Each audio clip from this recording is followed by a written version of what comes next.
All right, so Nick Chubb's hurt. Now what? Where do we go from here? Obviously, you don't wish injury on anybody, but out of anybody for this to happen to, I mean, Nick Chubb, it's just so unfortunate that a guy that means this much to his team, this much to his teammates, goes down, and the way he goes down, too. Very unfortunate. Just kind of a fluke. Got rolled up on. Now, thank God his season isn't completely over. He'll be back in likely 5 to 6 weeks. I think he'll be back for the Raiders game or the Eagles game. I can't remember. I'd have to pull that back up. But the question of where do we go from here? What changes now? It's a good question. And I've heard people say, whose shoulders is this going to fall the most on? Is it going to be Kevin Stefanski? Is it going to be Baker Mayfield? Is it going to be Kareem Hunt? And I just want to start off here. The Browns' success in the run game, this is no disrespect to the running backs. This is no disrespect at all to Nick Chubb or whatever.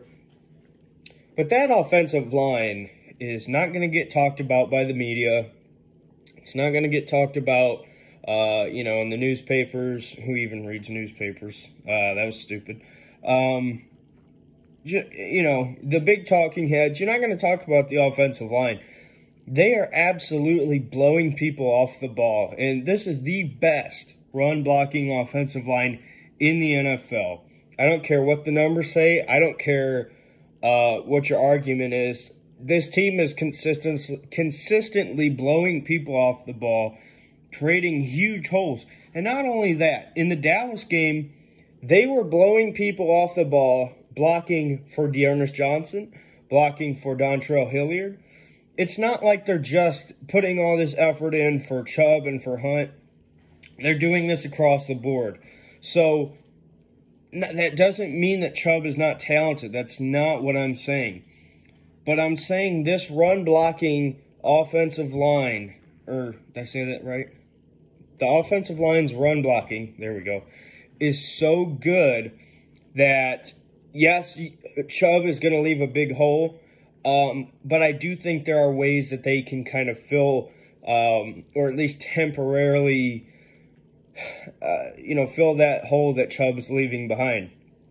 And number one, as far as who this is going to fall the most on, between Baker and Stefanski, I think those are the real two big names that you look at saying one of you two is going to have to figure out how to get through this, But a lot of people are putting it on one or the other. I think it's a lot of both. You look at Kevin Stefanski, what you're going to have to do is you're going to have to figure out how to utilize these other running backs you have. Nick Chubb is a very between the tackles, find the holes, get the cutbacks. Kareem Hunt and D'Ernest Johnson are more of your burst guys, very good out of the backfield, get an open space and go. So from Kevin Stefanski's standpoint, you're going to have to get that passing game going a little bit more than you would have hoped to. I've been saying it for a long time. Shout out to Kid Wilson. Forget. He gave me a shout out. I want to give his full name.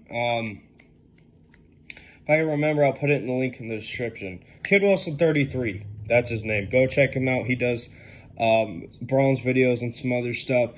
I've kind of been going a little bit back and forth with him about Baker. He thinks the same way a lot of Browns fans do about, hey, I just don't see anything special. He's the number one pick. Just in general, those kind of thoughts. And I've just been saying, yeah, I understand. I'm a believer in Baker. I've watched him throughout his entire career. I've said that. If you know me, you know that. But I keep going back to Minnesota last year.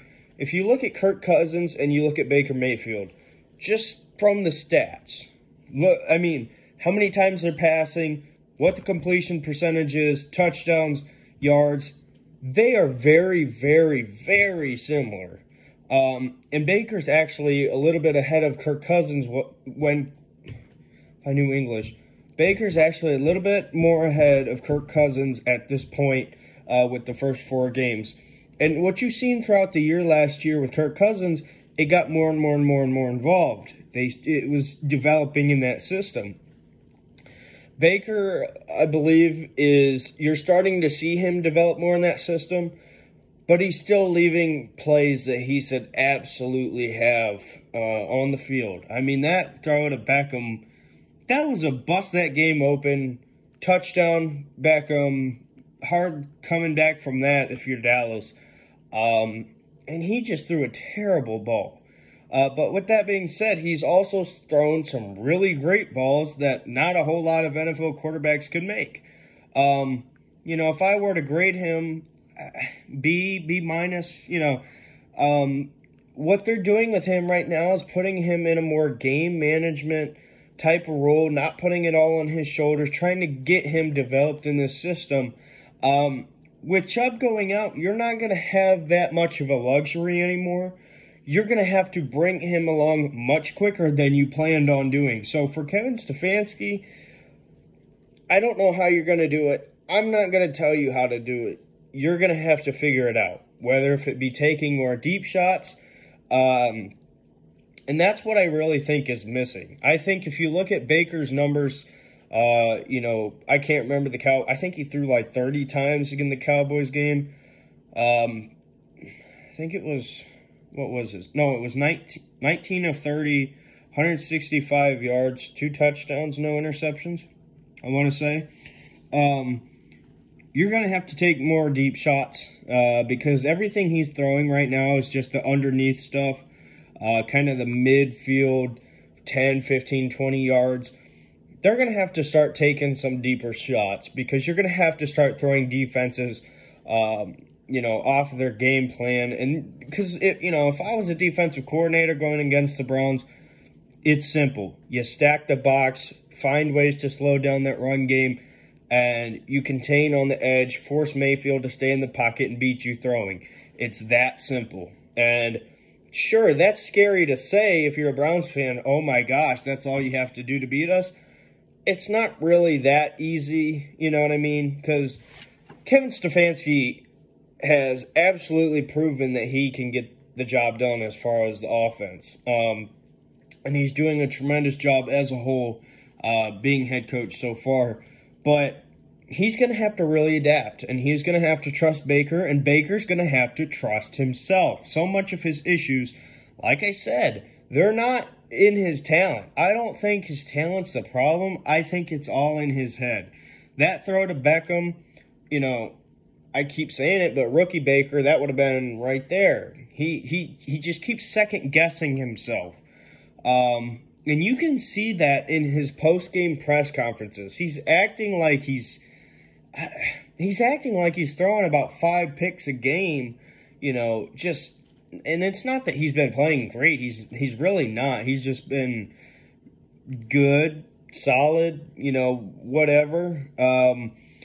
But he's been really hard on himself, and I'm not saying he shouldn't, but it seems like he's just got to get that confidence up. And I think you're going to see that more and more.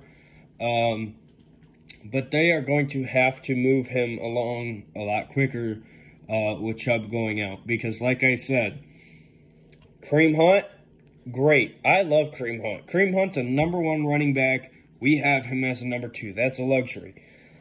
But you're really going to have to find different ways to utilize your passing game to balance that run game, because you're not going to have – it's not going to be the same effect against every team like you had against the Cowboys, where you could just rotate every back in and they're going 10, 15 yards.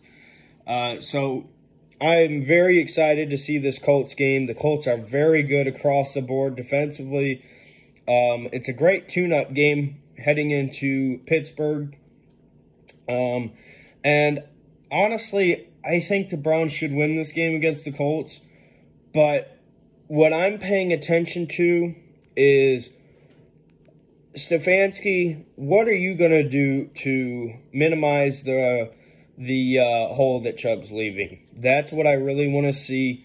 And when I say the Browns should beat the Colts, I made it sound like it's just a for sure game. They may well lose to the Colts. I think, I said before the year the Steelers have the best defense.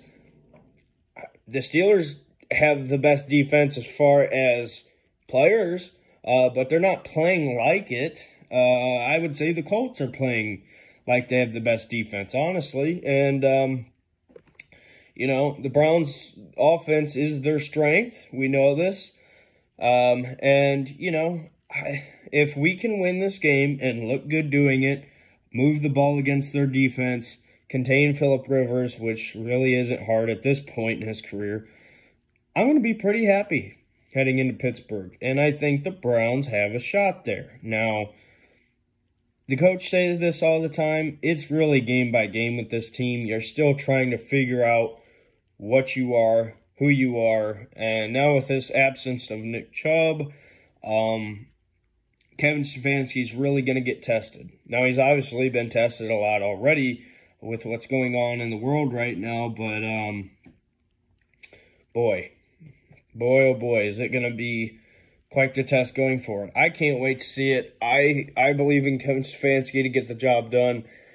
I'm confident in Stefanski. I'm not fully confident in Baker that he's ready to take that next step yet. He better. And he better get confident in himself, because if he's not, you're going to see mistakes, and it's going to hurt this team. So, you don't need your number one receiver being the leader of the team. The quarterback should. It's time for him to step up, be the leader he should be. He knows this. We all know this. It's just time to do it. So, thanks for watching. See you in this next video. Get well, Nick Chubb. Go Browns.